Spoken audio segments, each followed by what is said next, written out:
अस्सलामु अलैकुम वरहमतुल्लाहि वबरकातुहू। बिस्मिल्लाहिर्रहमानिर्रहीम। अल्हम्दुलिल्लाहि रब्बिल आलमीन वस्सलातु वस्सलामु अला सय्यिदिल अंबिया'i वल मुरसलीन सय्यिदिना व नबिय्यिना व मौलाना मुहम्मदिन नबिय्यिल उम्मिय्यिल अमीन व अला आलिहि व अस्हाबिहि अजमईन। अम्मा बाद। मुहतरम उलमाए किराम, ज़िम्मेदाराने मदारिस इस्लामिया अरबिया, दावत व तबलीग से वाबस्ता फ़िक्रमंद अहबाब और जुमला हाज़रीन मजलिस, आज के इस नुमाइंदा और मुंतखब इज्तिमा का मकसद क्या है, किस गरज से आप हजरात को यहाँ तशरीफ़ लाने की ज़हमत दी गई है, ये बात अच्छी तरह आपके सामने आ चुकी है और तमाम ज़रूरी बातें बयान की जा चुकी हैं। एक बात जिसकी तरफ तफसील से मुतवज्जे नहीं किया गया, मैं आपके सामने थोड़ी सी उसकी वजाहत चाहता हूँ। अगरचे इशारे में मौलाना मुफ्ती मोहम्मद अफ़ान साहब ने उसका तज़किरा कर दिया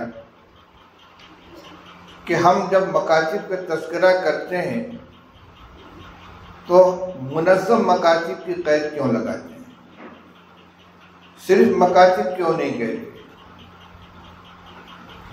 क्या फ़र्क है मकातिब और मुनज़्ज़म मकातिब के अंदर? इस सिलसिले में हमारे बुजुर्ग दोस्त मौलाना मुफ्ती मोहम्मद अफ़ान साहब ने स्कूलों के तरीक़े तालीम और मदारिस के रिवाजी तरीक़े तालीम के दरमियान मुआज़ना करते हुए जिन उमूर की तरफ इशारा किया वो बहुत अहम है। अभी इत्तेफाक की बात यह है कि आज व्हाट्सएप के ऊपर एक वीडियो गश्त कर रहा है। ये समझ में नहीं आ सका कि ये कहाँ का है, लेकिन अंदाज़ा ये है कि ये पड़ोसी मुल्क का है, जिसमें एक उस्ताद एक तालिब इल्म की इस बेदर्दी से पिटाई कर रहा है कि हालांकि वो तस्वीर है लेकिन देखकर पसीना आ रहा है। तो मकातिब सिर्फ मकातिब हो, हमारे जहन में अब तक ये था कि मुनज़्ज़म मकातिब और आम मकातिब में ये फ़र्क है कि एक जगह फ़ीस ली जाती है और एक जगह फ़ीस नहीं ली जाती। हालांकि हकीकी फ़र्क यह नहीं है, पूरे निज़ाम और पूरे सिस्टम का फ़र्क है।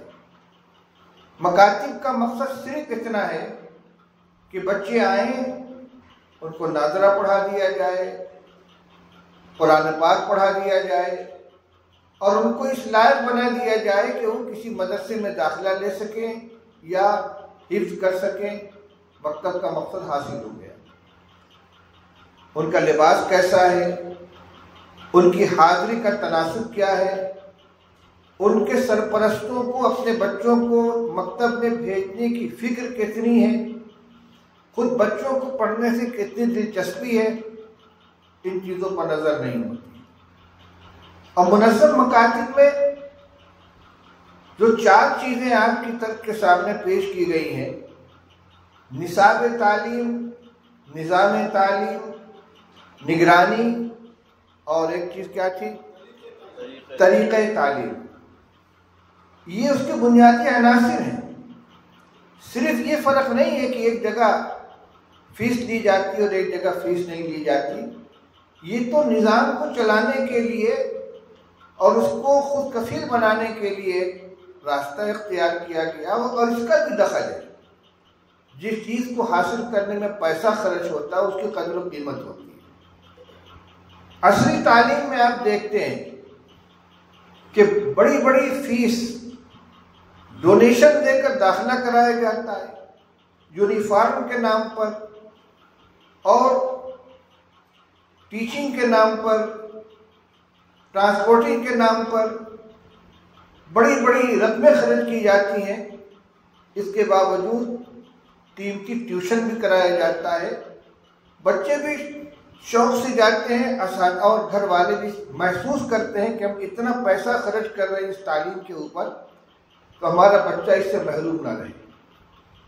तो बहरहाल इसका नफ्सियाती असर पड़ता है कि एक फ्री एजुकेशन है, मुफ्त की तालीम है मकतब के दर्जे में, मैं मदारिस की बात नहीं कर रहा हूँ, वहाँ का निज़ाम कुछ और है, और एक है खर्च करके पढ़ाने वाला। ये फ़र्क ज़रूर है, लेकिन मुनज़्ज़म मकातिब में इन चारों चीज़ों के ऊपर नज़र रहनी चाहिए, और यही उसका बुनियादी फ़र्क है आम मकतब में और दूसरे मकातिब के अंदर।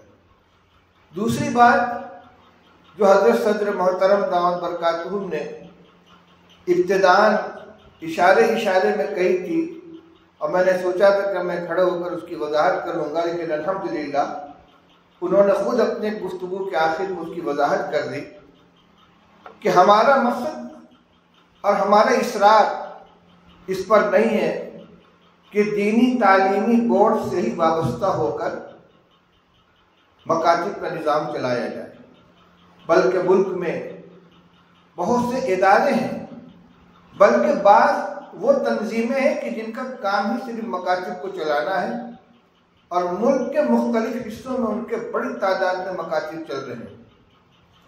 जहाँ माहौल उनको कबूल करने का हो, उनकी हिफाजत ज़्यादा महसूस होती हो, उनको कर दिया जाए। ये बात सिर्फ आपके सामने नहीं कही जा रही है। गुज़िश्ता इजलास जो दीनी तालीमी बोर्ड का आमिला का इजलास हुआ था दिल्ली में मस्जिद अब्दुल नबी के अंदर, उसमें भी हज़रत मौलाना सैयद महमूद असद साहब जीज़ा मजदूम ने बहुत जोर देकर बड़ी कुव्वत के साथ बार बार इसको दोहराया। हालांकि जमाअत के जो खुद्दाम हैं, जो रज़ाकार हैं, जो वर्कर हैं, जो मेहनत करने वाले हैं, उनकी फितरी ख्वाहिश होगी कि हमारा प्लेटफार्म, हमारे खिदमत का मैदान अपनी तंजीम हो और अपना दीनी तालीमी बोर्ड हो, जमीयत उलमा हिंद हो।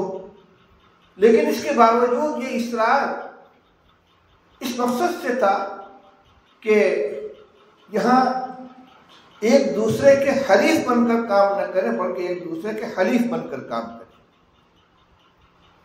अगर कहीं पर किसी दूसरी तंजीम के ज़ेर इंतज़ाम मकतब चल रहा है और वहाँ नया मकतब कायम करने की ज़रूरत नहीं है, तो हम मुतमईन होकर न बैठे कि यहाँ तो माशाअल्लाह पहले से मकतब कायम है, बल्कि अपनी सलाहियत, अपनी मेहनत और अपनी जिद्दोजहद उसको मज़ीद कुव्वत पहुँचाने में, मज़ीद आगे बढ़ाने में सर्फ करें। मौलाना महमूद साहब जीज़ा मजदूम ने अभी ज़िम्नन मदारिस का भी तज़किरा किया था कि मदारिस भी कायम करने की ज़रूरत है, उनको सर्फ नज़र नहीं किया जा सकता। ये बिल्कुल हकीकत है।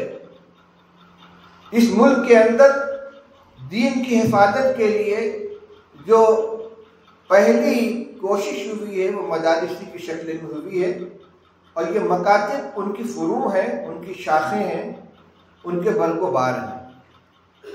इसलिए जैसे किसी नई बस्ती के अंदर एक पावर हाउस होता है, फिर उससे इलाकाई पावर स्टेशन बनाए जाते हैं, फिर घरों के अंदर उनका कनेक्शन पहुंचाया जाता है, इसी तरीके से एक बड़ी आबादी में सिर्फ मकातिब का अगर क़याम है और मदारिस बिल्कुल न हो, तो उनको कंट्रोल करने वाले उलमा, जिम्मेदारान, मसऊलीन मुहैया नहीं हो पाएंगे। लेकिन वो फ़र्ज़ किफ़ाया वाली तालीम के लिए एक बड़ी बस्ती में एक मदरसे का क़याम भी काफ़ी होगा। हाँ, ये ज़रूर है कि जहाँ पहले से कोई मदरसा मौजूद है और उससे उस इलाके की ज़रूरत पूरी हो रही है, हमारे नए फुज़ला फारिग होकर जाएं तो उनको अपनी खिदमत के लिए कोई नया मदरसा कायम करने के बजाय मकातिब के क़याम और उसके निज़ाम को चलाने की तरफ तवज्जो करनी चाहिए। यही वजह है कि दारुल देवबंद के साबिक़ मोहतमिम हज़रत मौलाना मरगूबुर रहमान साहब रहमतुल्लाह अलैह और हजरत मौलाना सैयद असद साहब मदनी नव्वरल्लाहु मरकज़हू जो दारुल उलूम देवबंद के रुकन शूरा भी थे और इंतहाई मुअस्सिर फ़आल बल्कि उसकी फिक्र के गोया महवर थे। इन दोनों बुजुर्गों की कोशिश से ये फैसला किया गया कि राब्ते मदारिस की तरफ से जो तमाम मदारिस को मरबूत मदारिस को ये सर्कुलर जारी किया जाए कि वो अपने बजट का 10% हिस्सा मकातिब के क़याम पर खर्च करें और बार बार इसकी याद दहानी कराई गई। मौलाना महमूद साहब ने उसमें थोड़ी सी तरमीम का मशवरा दिया दो तरह से। एक तो ये कि 10% बजट हर मदरसे के लिए खर्च करना मुश्किल हो जाएगा। अगर किसी मदरसे का बजट मिसाल के तौर पर 10 करोड़ है तो वो उसका 1 करोड़ खर्च नहीं कर पाएगा। 10% खर्च करना मुश्किल है। इसलिए या तो यूँ कहा जाए कि कम से कम 5% खर्च करें या यूँ कहा जाए कि मुअतदल हिस्सा उसका खर्च होना चाहिए। ये दूसरी तजवीज़ इनकी ये है, ये तो मसला इंशाअल्लाह राब्ते की मजलिस आमिला में आएगा। मौलाना की राय ये, अब तो माशाअल्लाह मौलाना महमूद साहब दारुल उलूम देवबंद के रुकन शूरा भी हैं, इसलिए ये इदारे चलाने वाले अफराद में शामिल हैं और इनकी राय उसके अंदर वक़ी और मुअस्सिर होगी। इनकी राय ये कि दारुल उलूम की तरफ से जो सनद इज्तिबात जारी की जाती है वहाँ जहाँ बहुत सी चीज़ें देखी जाती हैं कि यह दारुल इकामा है कि नहीं, कितने बच्चे इसमें रहते हैं, कि तादाद क्या है, किस उसका मेयार तालीम क्या है, किन दर्जात तक की तालीम होती है। वहाँ ये भी देखना चाहिए कि इस मदरसे के ज़ेर इंतज़ाम कितने मकातिब चल रहे हैं और मकातिब के क़याम को सनद इर्तिबात जारी करने के लिए शर्त के तौर पर रख दिया जाए कि अगर आप मकातिब चलाएंगे तो आपके मदरसे को सनद इर्तिबात दी जाएगी, अगर हम मकातिब नहीं चलाएंगे तो आपको सनद नहीं दी जाएगी। सख्त तो है ज़रा, लेकिन इंशाअल्लाह अगर इसको मजलिस आमला मंजूर कर लेती है, इसको नाफिज कर दिया जाता है, तो जो लोग काहिली और सुस्ती की वजह से, सहलंगानी की वजह से इस तरफ तवज्जो नहीं कर रहे हैं, अपनी ज़रूरत और मजबूरी की वजह से बहरहाल कदम उठाएंगे। अभी ये बात हो रही थी कि तकरीर मकसूद नहीं है, जिम्मेदारी का एहसास और अज़ाइम का इजहार और काम के लिए अपने अंदर लगन पैदा करने और जज्बा पैदा करने की ज़रूरत है। इस सिलसिले में अभी 2 काम बाकी हैं, जैसा कि सदर मोहतरम ने मुझे बतलाया।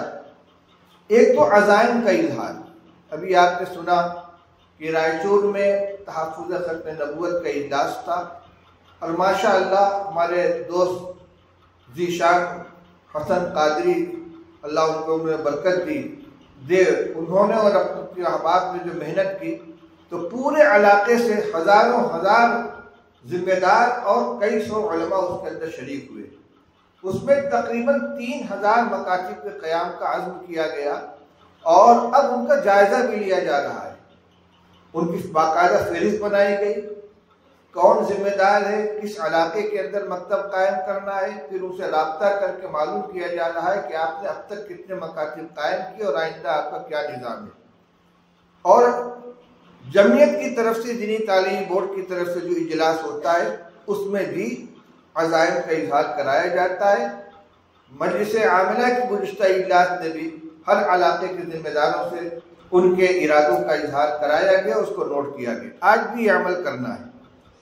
आप सहूलत को न देखें कि हम बआसानी 10 मकतब कायम कर सकते हैं तो 8 का ऐलान करें, नहीं। अगर आप बआसानी 10 मकतब कायम कर सकते हैं तो 15 का इजहार कीजिए, ताकि 10 तो आप सहूलत के साथ कायम कर लें और 5 मेहनत करके, कुर्बानी देकर, खून पसीना एक करके कायम करें। इसलिए कि ज़रूरत जितनी है, कितना भी मकतब हम कायम कर लेंगे, लेकिन जिन मकासद को सामने रखकर ज़रूरत के तहत मकासद कायम किए जा रहे हैं उनके लिए ये भी नाकाफ़ी है। एक ही बात का बार बार इआदा मुनासिब नहीं है, मकातिब के क़याम की क्या ज़रूरत है, कितनी अहमियत है, ईमान और अक़ीदे की हिफाजत है, आगे आने वाली नस्ल के ईमान की फिक्र करनी है। ये हमारा बुनियादी मकसद है। अपनी गुफ्तगू ख़त्म करने से पहले मैं सिर्फ एक आयत और उसका तर्जुमा आपके सामने पेश करता हूँ, हालांकि इसको शुरू में खुतबा के बाद पेश करना चाहिए था। अल्लाह ताला इरशाद फरमाते हैं, अऊज़ु बिल्लाहि मिनश शैतानिर रजीम, अम कुंतुम शुहदाअ इज़ हदर याक़ूबल मौत इज़ क़ाल लिबनीहि मा तअबुदून मिन बादी क़ालू नअबुदु इलाहक व इलाह आबाइक इब्राहीम व इस्माईल व इसहाक़ इलाहन वाहिदा व नहनु लहु मुस्लिमून। सदक़ल्लाहुल अलीयुल अज़ीम। अल्लाह ताला इरशाद फरमाते हैं, क्या तुम लोग उस वक्त मौजूद थे जब हज़रत याक़ूब के इंतकाल का वक्त करीब आया और उन्होंने अपने बेटों से ये फरमाया कि मा ताबुदून मिन बादी, तुम लोग मेरे बाद किसकी इबादत करोगे, तुम्हारा माबूद कौन होगा। जवाब क्या मिला इसको बाद में देखिए। ये सवाल करने वाले कौन हैं? उलुल अज़्म पैगंबर हैं, हज़रत याक़ूब अलैहिस्सलाम जो खुद नबी हैं, उनके वालिद हज़रत इसहाक़ नबी हैं, उनके वालिद हज़रत इब्राहीम नबी हैं और उनकी औलाद में हज़रत यूसुफ और तो कम से कम नबी हैं और तफसीरी रवायात के मुताबिक मुतअद्दिद अंबिया हैं। नबूवत का ख़ानदान है। पूरी ज़िंदगी दीन को पहुँचाने में औलाद की तरबियत में सर्फ हुई है, लेकिन दुनिया से जाते जाते एक नबी बाप को अपनी औलाद के बारे में जो फिक्र है, ये नहीं है कि तुम मेरे बाद क्या खाओगे, कहाँ रहोगे, तुम्हारा ज़रिया माश क्या होगा, तुम्हारी ज़िंदगी कैसे गुजरेगी। फिक्र है तो एक है, मा ताबुदून मिन बादी, तुम लोग मेरे बाद इबादत किसकी करोगे। बेटे क्या जवाब देते हैं? अपने वालिद मोहतरम की तरबियत, उनकी तालीम का जो नक्श उनके ऊपर बैठा था, तो बैक जुबान सब ने कहा था, कालू नअबुदु इलाहक व इलाह आबाइक इब्राहीम व इस्माईल व इसहाक़ इलाहन वाहिदा। अब्बा जान आप इत्मीनान रखें, हम उसी माबूद की इबादत करेंगे जो आपका भी माबूद है। आपके आबा व अजदाद हज़रत इब्राहीम, हज़रत इसहाक़, हज़रत इस्माईल का माबूद है इलाहन वाहिदा व नहनु लहु मुस्लिमून, वो एक माबूद है, हम उसी की इताअत करेंगे। तो सारी ज़िंदगी की मेहनत के बाद एक पैगंबर जो बनी इसराइल के जद्दे आला हैं, उलमाए किराम जानते हैं इसराइल हज़रत याक़ूब अलैहिस्सलाम ही का नाम है। अब बनी इसराइल में जितने नबी हुए हैं वो सब हज़रत याक़ूब की औलाद में से हैं, जिनमें हज़रत मूसा है, हज़रत हारून है, हज़रत सुलेमान है, हज़रत दाऊद, हज़रत हिज़कील हैं। ये तमाम अंबिया बनी इसराइल हैं, सिवाय हज़रत इस्माईल अलैहिस्सलाम के जो नबी करीम सल्लल्लाहु अलैहि वसल्लम के जद्दे आला है। तो सैकड़ों अंबिया के जद्दे आला, उनको फिक्र है अपनी औलाद के बारे में ज़िंदगी के आखिरी लम्हे में, तो उनके दीन और ईमान की फिक्र है। तो कम से कम ये फिक्र हमारे अंदर आ जाए और उस फिक्र को अपने अंदर ज़िंदगी में पैदा करें, ताकि मेहनत के बाद जब हमारी आँख बंद हो तो हमें इसका इत्मीनान हो कि हमारी औलाद इंशाअल्लाह दीन के ऊपर कायम रहेगी। अब वक्त आएगा इस बात का कि आप हज़रात से अज़ाइम लिए जाए। अल्लाह ताला हमें इसकी तौफीक अता फरमाए। अभी कई अहम काम बाकी हैं और वापसी भी जल्दी है, इसलिए मैं अपनी गुफ्तगू इतनी बात पर ख़त्म करता हूँ, इस उम्मीद के साथ कि अब तक जो गुफ्तगू की गई है आपने इससे मौजू की अहमियत को समझा होगा, अपनी जिम्मेदारी को महसूस किया होगा और ज़्यादा से ज़्यादा अज़्म और हिम्मत के साथ आपने अपने इरादों का इज़हार फरमाएंगे। अल्लाह ताला हमें इसकी तौफीक नसीब फरमाए। व आखिर दावाना अल्हम्दुलिल्लाहि रब्बिल आलमीन।